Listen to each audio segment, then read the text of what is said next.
Asia কাপের favourite ranking টুর্নামেন্টে অংশ নিচ্ছে যে 8টি দল, তাদের মধ্যে শিরোপা জয়ে ফেভারিট র্যাঙ্কিং এ কোন দল কোন অবস্থানে?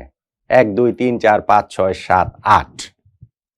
এই ফেভারিট র্যাঙ্কিং করার জন্য আপনারা অনেকেই অনুরোধ করেছেন। আমরা তো সেটা করবই, যে কোনো বড় টুর্নামেন্ট হওয়ার আগেই আমরা সেটা করে থাকি, টুর্নামেন্ট চলাকালীনও সেটা করি। আমি আসলে অপেক্ষা করছিলাম এশিয়া কাপ শুরু হওয়ার ঠিক আগের মুহূর্তটার জন্য। সো টুর্নামেন্ট শুরু হওয়ার আগে আগে এশিয়া কাপের একটা ফেভারিট র্যাঙ্কিং করছি। অবভিয়াসলি টুর্নামেন্ট চলাকালীন সময়ে হয়তো বা গ্রুপ পর্ব শেষে সুপার 4 এর আগে আরো একটা ফেভারিট র্যাঙ্কিং করব, কিন্তু টুর্নামেন্ট শুরু হওয়ার আগে যদি দেখি এইবারের এশিয়া কাপ জয়ের জন্য কোন দল কোন অবস্থানে রয়েছে, নট আউট নোমানের সেই ফেভারিট র্যাঙ্কিংটার সঙ্গে আপনি আপনার র্যাঙ্কিংটা মিলিয়ে নিতে পারেন। টুর্নামেন্টে এইবার 8টি দল অংশ নিচ্ছে, তার মধ্যে 5টি দল বাংলাদেশ, ভারত, পাকিস্তান, শ্রীলঙ্কা, আফগানিস্তান তারা সরাসরি কোয়ালিফাই করেছে এবং গত বছর এপ্রিলে এসিসি প্রিমিয়ার কাপের মাধ্যমে আরো 3টা দল অংশগ্রহণ নিশ্চিত করেছে। ওই টুর্নামেন্টে সবচেয়ে উপরে যে 3টা দল ছিল ইউএই, ওমান এবং হংকং। এই 8টা দল 2টা গ্রুপে ভাগ হয়ে খেলছে। এ গ্রুপে ভারত, পাকিস্তান, ওমান, ইউএই এবং বি গ্রুপে বাংলাদেশ, শ্রীলঙ্কা, আফগানিস্তান, হংকং।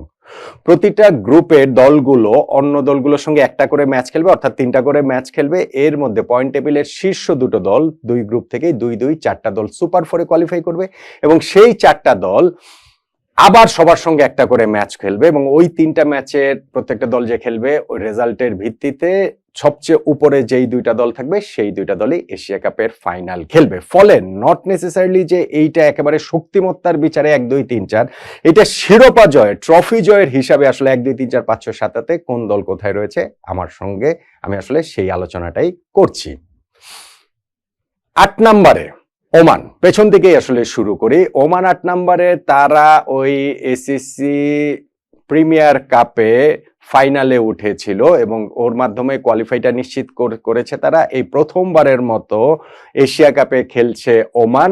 তাদের ক্যাপ্টেন জিতেন্দ্র সিং এর উপরে অনেক কিছু নির্ভর করবে, সেটা শুধু দলের ব্যাটিং নয়, একেবারে ওপেনার তো তিনি, আর দলের ওভারঅল তার পারফরমেন্স, ক্যাপ্টেনের মতোই পারফরমেন্সটা আসলে টিমের ক্ষেত্রেও সেটা প্রভাবটা ফেলে। খুব কঠিন গ্রুপে তারা পড়েছে। ভারত পাকিস্তানের গ্রুপ থেকে আসলে পরের রাউন্ডে কোয়ালিফাই করাটা নেক্সট টু ইম্পসিবল এবং সঙ্গে রয়েছে স্বাগতিক ইউএই। সো এই ওমান গত বছর তারা টি-20 ওয়ার্ল্ড কাপ খেলেছে। টি-20 ওয়ার্ল্ড কাপ খেলার পরে ওই পে ডিসপিউট নিয়ে সিনিয়র ক্রিকেটারদের সঙ্গে এই ওমান ক্রিকেট বোর্ডের মতানৈক্যের খবর আমরা অনেক পেয়েছি।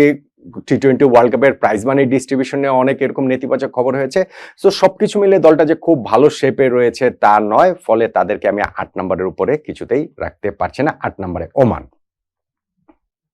7 নম্বরে ইউএই।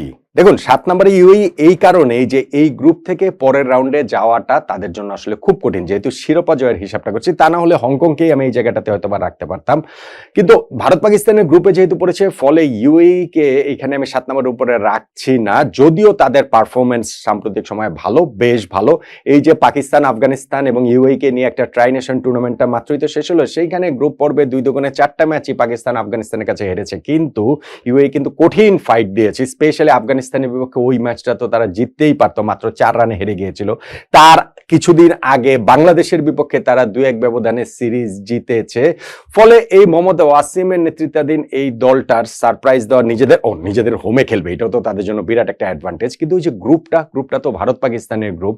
সো সেই কারণে আমি আসলে তাদেরকে শিরোপা জয়ের রেসে ওই হিসাবে আমি আসলে তাদেরকে সুপার 4-এও যেহেতু দেখছি না, সেই কারণে তাদেরকে আমি 7 নম্বরেই রাখছি। 6 নম্বরে হংকং। হংকং কেন? হংকং অন্য গ্রুপে, বাংলাদেশ, শ্রীলঙ্কা, আফগানিস্তানের গ্রুপে। এখন এইখানটাতে তো 3টা জায়ান্ট এশিয়ার, তাদেরকে টপকে হংকং কোয়ালিফাই করে ফেলবে সুপার 4-এর জন্য, এই ভাবনাটা আসলে বড্ড বাড়াবাড়ি আমার কাছে মনে হয়। যদিও হংকং এর এক্সপিরিয়েন্স, এই যে তুলনামূলক দুর্বল যে 3টা দল তাদের মধ্যে সবচেয়ে বেশি এশিয়া কাপে এই নিয়ে 5মবারের মতো তারা আসলে খেলছে এবং 2004, 2008-এ খেলেছিল, 10 বছরের গ্যাপে 2018-তে খেলেছে, 2022-এ খেলেছে, আর নেপালকে তারা হারিয়েছে এসিসি প্রিমিয়ার কাপের ওই যে তৃতীয় স্থান নির্ধারণী ওই ম্যাচটাতে, কোয়ালিফাইং ম্যাচটাতে, যেই ম্যাচটাতে জিতলেই আসলে জিতেই তারা এই এশিয়া কাপে খেলার ছাড়পত্রটা পেয়েছে। কিন্তু হংকং ওই নেপালকে হারানোটা কৃতিত্বপূর্ণ কেন? গত টি-20 ওয়ার্ল্ড কাপে নেপাল বেশ চমক দেখিয়েছে। সাউথ আফ্রিকার বিপক্ষে জিততে জিততে তারা হেরে গেছে মাত্র 1 রানে। বাংলাদেশের বিপক্ষেও তারা জেতার মতো পরিস্থিতি তৈরি করেছিল, বাংলাদেশকে 106 রানে আটকে দিয়ে তারপরে তারা 21 রানে হেরেছে। ফলে এশিয়ান এরকম একটা ইমার্জিং টিমকে হারিয়ে হংকং যে এশিয়া কাপে খেলার কোয়ালিফাই করেছে, এটা নিঃসন্দেহে তাদের জন্য তো একটা বড় অর্জন। কিন্তু আমি আসলে বিষয়টাকে ওই অর্জন পর্যন্তই রাখতে চাই। প্রবাবলি তারা হচ্ছে গিয়ে এশিয়া কাপের সবচেয়ে দুর্বল দল, কিন্তু যেহেতু অন্য গ্রুপটাতে ভারত পাকিস্তানের সঙ্গে ওমান এবং ইউএই রয়েছে, সেই কারণে তাদেরকে আমি পেছনে রেখেছি শিরোপা জয়ের হিসাবে, এবং হংকংকে তাদের চেয়ে একটু এগিয়ে হলেও সেটা কোনোভাবেই 6 নম্বরের আগে না। 6 নম্বরে আমি হংকংকে রাখছি। 5 নম্বরে শ্রীলঙ্কা।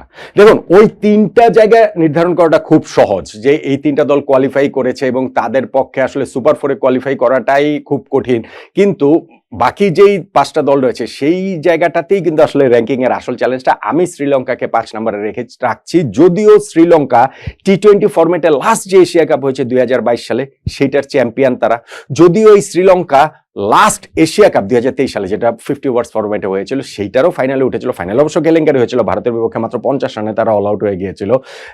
তারপরেও এই শ্রীলঙ্কার এই রেজাল্ট হিসাব করে 5 নম্বরে তাদের রাখার অর্থ হচ্ছে গিয়ে এই গ্রুপটা থেকে, যেই গ্রুপে তারা পড়েছে বাংলাদেশ, আফগানিস্তান এবং হংকং এর সঙ্গে, সেই গ্রুপ থেকে সুপার 4-এ কোয়ালিফাই করার জন্য আমি তাদেরকে ফেভারিট দেখছি না, মানে টপ 2-র মধ্যে তাদেরকে আমি দেখতে পাচ্ছি না। শ্রীলঙ্কার সাম্প্রতিক সময়ের রেজাল্টও কিন্তু বেশ এলোমেলো রেজাল্ট। তারা ঘরের মাটিতে বাংলাদেশ তাদেরকে গিয়ে হারিয়ে এসেছে, শ্রীলঙ্কাতে গিয়ে, জিম্বাবুয়েতে গিয়ে তারা সিরিজ জিতেছে বটে, তবে একটা ম্যাচে তারা 80 রানে মাত্র অল আউট হয়ে গিয়েছে। ফলে এই চারিতা সালাঙ্কা, পাথুম নিসাঙ্কা, কিংবা ধরেন হচ্ছে কি তাদের এই যে কুশল মেন্ডিস, কুশল পেরেরা, থিকসানা, পাথিরানার এই দলটাতে অনেক বিগ নেম রয়েছে। কিন্তু আমার কাছে মনে হয় সাম্প্রতিক এই অবস্থার কারণে, তাদের এই ফর্মের কারণে আমি তাদেরকে আসলে শ্রীলঙ্কাকে ফেভারিট র্যাঙ্কিং এ 5 নম্বরেই রাখছি। 4 নম্বরে বাংলাদেশ।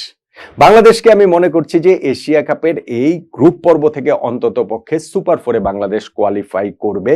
সেই জন্য আমাদের গত 3টা সিরিজ যে আমরা জিতেছি ব্যাক টু ব্যাক, শ্রীলঙ্কার বিপক্ষে অ্যাওয়েতে, পাকিস্তানের বিপক্ষে হোমে, এবং লাস্টে আমরা নেদারল্যান্ডসের বিপক্ষে সিরিজ জিতলাম, সেইটা হচ্ছে কি আমাদের জন্য একটা বড় প্রেরণা হিসাবে কাজ করবে। নিঃসন্দেহে আমাদের টি-20 সেটআপটা আসলে তৈরি হয়ে যাচ্ছে বলেই মনে হচ্ছে। লিটন দাসের এই দলের সাম্প্রতিক যে পারফরমেন্স, স্পেশালি হংকং এর বিপক্ষে তো আমরা জিতবই সেটা ধরে নিতে পারি। শ্রীলঙ্কা এবং আফগানিস্তান দুটো দলের কোনো দলের বিপক্ষে বাংলাদেশ আসলে ছেড়ে কথা বলবে না। আমি এক্সপেক্ট করছি যে এই গ্রুপ থেকে বাংলাদেশ অন্তত পক্ষে সুপার 4-এ কোয়ালিফাই করবে। হ্যাঁ, আমরা এশিয়া কাপের 3বার ফাইনালিস্ট, 2012 সালে, 2016 সালে, 2018 সালে, তার মধ্যে 2টা ফাইনাল 2012 এবং 2018-তে আমরা জিততেই পারতাম, সেটা পারিনি। ফলে আমাদের এই দলটা যদি এইবার মানে সুপার 4-এ কোয়ালিফাই করাটা তো হচ্ছে কি একটা মিনিমাম টার্গেট, তারপরেও এই দলটার আরো বেশি দূর যাওয়ার সামর্থ্য রয়েছে, আমাদের আসার জায়গাটা রয়েছে। কিন্তু টুর্নামেন্ট শুরু হওয়ার আগে অন্যান্য দলগুলো যে অবস্থা, সবকিছু বিবেচনায় রেখে আমি আসলে বাংলাদেশকে 4-এর উপরে আসলে রাখতে পারছি না। অকারণে অতিরিক্ত আশাবাদী হয়ে লাভ নেই। টুর্নামেন্ট শুরু যখন হয়ে যাবে, যখন আমরা হয়তো বা সুপার 4-এ যদি বাংলাদেশ কোয়ালিফাই করে, তখন আমরা যে আবার ফেভারিট র্যাঙ্কিং করবো, সেইখানটাতে এই হিসাবটা এলোমেলো হলেও হতে পারে। তবে এশিয়া কাপ শুরু হওয়ার আগের ফেভারিট র্যাঙ্কিংয়ে বাংলাদেশকে আমি 4 নম্বরে রাখছি। 3 নম্বরে আফগানিস্তান। আফগানিস্তান ওয়ার্ল্ড ক্রিকেটের ইমার্জিং পাওয়ার অনেক দিন ধরে, এবং তারা স্পেশালি লিমিটেড ওভার ক্রিকেটে, ওয়ানডে বলুন, টি-20 বলুন, সেই জায়গাটাতে যে কোনো একটা টুর্নামেন্ট জিতে যাবে, এই হাওয়াটাও কিন্তু বেশ কিছুদিন ধরে তৈরি হয়েছে। গত টি-20 ওয়ার্ল্ড কাপে যেমন তারা সেমিফাইনাল খেলেছে, তার আগের ওয়ানডে ওয়ার্ল্ড কাপে একটু দুর্ভাগ্যের কারণে আসলে তারা সেইটা সেমিফাইনালে কোয়ালিফাই করতে পারেননি। নানান হিসাব নিকাশ সেই জায়গাটাতে রয়েছে। কিন্তু এই দলটা স্পেশালি তাদের বোলিং কিন্তু মারাত্মক, সেইটা তাদের স্পিন অ্যাটাক যথারীতি, এবং এই উইকেটে যেখানটাতে খেলা হবে ইউএই, সেখানে স্পিনাররা ডোমিনেট করবে। আর সেখানটাতে রশিদ খান, নূর, কিংবা ধরেন এইখানটাতে তাদের যে আরো যে স্পিনাররা রয়েছেন, মোহাম্মদ নবীও তাদের রয়েছেন। ফলে এই স্পিন অ্যাটাক দিয়ে তারা যে কোনো প্রতিপক্ষকে ভরকে দিতে পারে। অবশ্যই তাদের ব্যাটিংটা একটু দুর্বলতা রয়েই গেছে, এবং সেই ব্যাটিং এর দুর্বলতা তো আমরা সাম্প্রতিক সময় যে তারা টি-20 একটা ট্রাই নেশন খেললো, সেইটার ফাইনালে দেখতে পেয়েছি। পাকিস্তানের বিপক্ষে তারা মাত্র 66 রানে অল আউট হয়ে গিয়েছে। কিন্তু তারপরও এই আফগানিস্তান, ইউএই তো তাদের সেকেন্ড হোম না, ক্রিকেটীয় বিবেচনায় ফার্স্ট হোমই আপনি বলতে পারেন। সো তারা এই টুর্নামেন্টের ঠিক সময় ঠিকভাবে যদি জ্বলে উঠতে পারে, এমনকি আফগানিস্তানের পক্ষে শিরোপা জেতাটাও আসলে সম্ভব। দেন এগেইন তারা ফার্স্ট রাউন্ডেও বাদ হয়ে যেতে পারে, যেহেতু খুব কঠিন গ্রুপে তারা পড়েছে। কিন্তু টুর্নামেন্ট শুরু হওয়ার আগে ফেভারিট র্যাঙ্কিং এ আমি এই রশিদ খানের দলকে 3 নম্বরেই রাখছি। 2 নম্বর পাকিস্তান। পাকিস্তান ইনকনসিস্টেন্ট, ভীষণ রকম ইনকনসিস্টেন্ট, এবং এই বছরটাও যদি আপনি হিসাব করে দেখেন, নিউজিল্যান্ডে গিয়ে টি-20 ফরম্যাটে, আমি বলছি তারা টি-20 সিরিজ যাচ্ছে এইভাবে হেরে এসেছে, আবার ঘরের মাটিতে তারা বাংলাদেশের বিপক্ষে টি-20 সিরিজ জিতেছে, বাংলাদেশে এসে তারা আবার টি-20 সিরিজ হেরে গিয়েছে, ওয়েস্ট ইন্ডিজের বিপক্ষে আবার টি-20 সিরিজ জিতেছে, আবার এই যে ট্রাই নেশনের ফাইনালটা তারা জিতলো, ফাইনালে গিয়ে আফগানিস্তানকে হারিয়ে। ফলে একটা ইনকনসিস্টেন্সি তাদের ক্যারেক্টারিস্টিক্সের মধ্যে রয়েছে। সাম্প্রতিক সময়টা বা এই বছরটাতেও সেটা দেখা যাচ্ছে। বাবর আজম বা মোহাম্মদ রিজওয়ানদের ছেড়ে তারা টি-20 একটা নতুন অ্যাপ্রোচে খেলতে চাইছে। পাকিস্তানের এই দলটা যে ভীষণ রকম শক্তিশালী, পাকিস্তানের এই দলটা যে টি-20 সবগুলো বক্স টিক করে, আমি সেটা বলছি না, কিন্তু যেই গ্রুপটাতে তারা পড়েছে, ইন্ডিয়া, পাকিস্তান, ইউএই এবং ওমানের ওই গ্রুপ থেকে সুপার 4-এ যাওয়া তাদের পক্ষে খুবই সম্ভব, সুপার 4 থেকে তাদের পক্ষে ফাইনালে যাওয়া খুবই সম্ভব, আর শিরোপা জয় তো অবশ্যই অবশ্যই সম্ভব। পাকিস্তানকে কোনো সময় আপনি আসলে রুল আউট করতে পারবেন না। পাকিস্তানের এই দলটা যে তাদের, আমি আবার বলছি, তাদের হিস্ট্রিরও যে খুব শক্তিশালী দল তা হয়তো নয়, কিন্তু পাকিস্তান সবসময় সারপ্রাইজ জমিয়ে রাখে। আমি তাই টুর্নামেন্ট শুরু হওয়ার আগে অন্তত পক্ষে তাদেরকে এই 2-এর নিচে রাখতে পারছি না। ফেভারিট র্যাঙ্কিং এ পাকিস্তান আমার কাছে 2 নম্বরে থেকেই শুরু করছে এশিয়া কাপ, এবং 1 নম্বরে ভারত। এটাও আসলে অবভিয়াস চয়েস, এটাও আসলে খুবই সহজ চয়েস। ওই যে র্যাঙ্কিং এর 8টা দলের মধ্যে 6, 7, 8-এ যে ওই 3টা দল থাকবে, 3টে অ্যাসোসিয়েট কান্ট্রি থাকবে আইসিসির, সেটা যেমন বাছাই করাটা সহজ, আমার কাছে মনে হয় যে 1 নম্বরে যে ভারত থাকবে ফেভারিট র্যাঙ্কিং এ, সেইটা বাছাই করাটাও সহজ। তাদের যেই দলটা রয়েছে, কিংবা তাদের যেই দলটা নাই, যেই দলটাকে তারা আসলে এফোর্ড করতে পারেনি, মানে যেসব ক্রিকেটারদের, তাদের মধ্যেও অসম্ভব প্রতিভাবান সব ক্রিকেটার রয়েছেন। এই গত টি-20 ওয়ার্ল্ড কাপের পর তারা বিরাট কোহলি, রোহিত শর্মার যুগ থেকে সরে এসেছে, এবং সত্যিকার অর্থে এই যে এই বছর জানুয়ারিতে ফেব্রুয়ারিতে যে তারা ইংল্যান্ডের বিপক্ষে সিরিজ খেলেছে, এরপরে কিন্তু 7 মাস পর তারা টি-20 সিরিজ খেলতে নামছে। কিন্তু তারপরও মাঝখানে আইপিএল গিয়েছে, অন্যান্য ফরম্যাটে খেলার মধ্যে রয়েছে, তাদের টিমে রয়েছেন যারা সেই জায়গাটাতে, তো ওই যে সুরিয়া, শুভমান গিল, জাসপ্রীত বুমরা, তাদের কথা তো রয়েছে, কিন্তু যারা নেই সেইখানটাতেও আপনার শ্রেয়াস আয়ার কিংবা যশস্বী জয়সওয়ালের মতো বিগ নেমকে তারা এই মূল স্কোয়াডটাতে রাখতে পারেনি। সো ভারতের এই স্কোয়াডটার শক্তি যে কতটা, সেটা আসলে খুবই ভালোভাবে বোঝা যায়। ভারত টুর্নামেন্ট শুরু করছে ওভারওয়েলমিং ফেভারিট হিসাবে, এবং এই বিগ টুর্নামেন্টের কথা যদি আপনি বলেন, এশিয়া কাপের তারা ডিফেন্ডিং চ্যাম্পিয়ন, হোক সেটা 50 ওভার্সের টুর্নামেন্ট, টি-20 ওয়ার্ল্ড কাপ তারা জিতেছে গত বছর, এবং আগামী বছর যে টি-20 ওয়ার্ল্ড কাপ রয়েছে সেটা আবার ভারতের মাটিতে, তার একটা খুবই ভালো প্রিপারেশন টুর্নামেন্ট ভারত, বা আপনি ড্রেস রিহার্সেল বলতে পারেন, সেটা তাদের জন্য এই টুর্নামেন্ট, সবগুলো দলের জন্যই তাই। কিন্তু টুর্নামেন্ট শুরু হওয়ার আগে এই দলটাকে, সূর্য কুমার যাদবের এই দলটাকে আমি আসলে 1 নম্বরের নিচে রাখার কোনো রকম কোনো কারণ দেখতে পাচ্ছি না। আমার মনে হয় না যে ফেভারিট র্যাঙ্কিং এ ভারতকে 1 নম্বরের নিচে কেউ আসলে রাখবেন। তাহলে এশিয়া কাপ শুরু হওয়ার আগে 8 দলের যে ফেভারিট র্যাঙ্কিং, নট আউট নমনের সেই ফেভারিট র্যাঙ্কিংটা এরকম: 1 নম্বর ভারত, 2 নম্বর পাকিস্তান, 3 নম্বর আফগানিস্তান, 4 নম্বর বাংলাদেশ, 5 নম্বর শ্রীলঙ্কা, 6 নম্বর হংকং, 7 নম্বর ইউনাইটেড